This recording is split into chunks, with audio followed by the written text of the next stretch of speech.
В 2021 году в трудовую миграцию из страны выехало 373,7 граждан.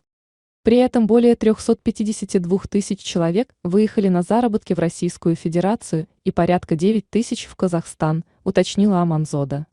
По ее словам, в прошлом году в представительство Минтруда Таджикистана в России по миграции поступило более 24 тысяч обращений граждан, и при содействии ведомства мигрантам возвращено свыше 18 миллионов рублей невыплаченной заработной платы. Минтруд Таджикистана озвучил данные о количестве мигрантов, уехавших на заработки на работу за рубежа. В 2021 году выехало более 370 тысяч граждан Таджикистана.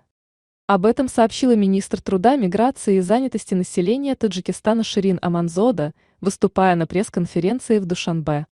Между тем, по ее словам, за этот же период на родину вернулись 150 тысяч человек, ранее находившихся в трудовой миграции. В прошлом году запрет на въезд на территорию РФ был снят с 120,59 тысячи граждан Таджикистана, сообщила министр труда.